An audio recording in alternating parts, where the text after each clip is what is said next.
You download a new habit tracker, color code your calendar, and meticulously organize your to-do list for the week. Yet somehow, you reach the end of the day feeling like absolutely nothing meaningful got done. The problem with most modern productivity systems is that they optimize for the wrong metric. We are taught to maximize the sheer volume of tasks we can cross off, regardless of whether those tasks move us toward our goals. What we often diagnose as laziness or chronic procrastination is actually an expected response to our environment. We live in an economy that is aggressively engineered to fracture human focus and keep us distracted. Your inability to sit down and execute that big project is a direct consequence of how the modern world is economically structured to harvest your attention. For most of human history, the global economy was constrained by a single scarcity: productive land. Power and survival were dictated by how much acreage you could control and farm. Then the Industrial Revolution hit. Machines began producing food in abundance, and suddenly land was no longer the bottleneck. The new absolute scarcity became trained labor. The human workers needed to operate all this new machinery. Fast forward to the 20th century. Factories were churning out a massive surplus of consumer goods. People had money and choices, but they lacked the information to know what to purchase. Knowledge and the distribution of it became the new economic bottleneck. But the internet eliminated that knowledge bottleneck entirely. Today, knowledge is infinite, instantaneous, and mostly free. Information is no longer scarce. It is overwhelming. Since there is a surplus of information flowing through society, the new bottleneck on our economy is your attention.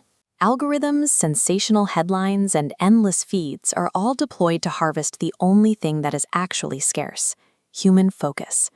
When your attention is constantly under attack, your brain seeks psychological safety in the comforting illusion of fake productivity. This brings us to the behavioral trap that constantly ensnares smart, ambitious people. It is the critical difference between being in motion and taking action. When you are in motion, you are strategizing. You are outlining 20 ideas for articles, researching the optimal diet plan, or perfectly organizing your digital calendar. You are preparing to do the work. Action, however, is the behavior that delivers an outcome. It is actually writing and publishing the article, eating the healthy meal, or looking the client in the eye and asking for the sale. We gravitate toward motion because it tricks the brain.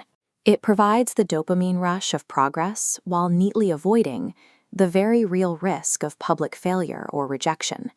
In an attention economy that constantly bombards you with extreme success stories, retreat into safe, failure-free busyness gives you a false sense of control over the noise. Staying in motion functions as a sophisticated emotional defense mechanism rather than simple laziness. Relying on internal willpower to break this loop is a losing game. To transition from motion to action, you have to implement external constraints, forcing functions that remove your ability to endlessly plan. The investor Warren Buffett uses a ruthless method to force action. You write down your top 25 goals, circle the 5 most important, and treat the remaining 20 as your avoid at all costs list. It zeroes out the secondary priorities that masquerade as important tasks. Another constraint is the Ivy Lee method. Identify the single most critical task for tomorrow and execute it the moment you sit at your desk, before you open a single feed, inbox, or calendar.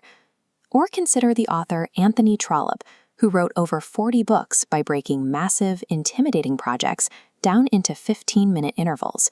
He didn't sit and wait for inspiration. He scheduled immediate, micro-actions that actively forced him to put words on the page. High achievers optimize for maintaining a steady, average speed on a few critical actions rather than maximizing their speed on everything. Limitless access to knowledge only yields opportunity for those who can actively manage their own attention. The digital platforms fighting for your focus are not going to back down. They will only become more aggressive, designing better algorithms to sell your fragmented attention to the highest bidder.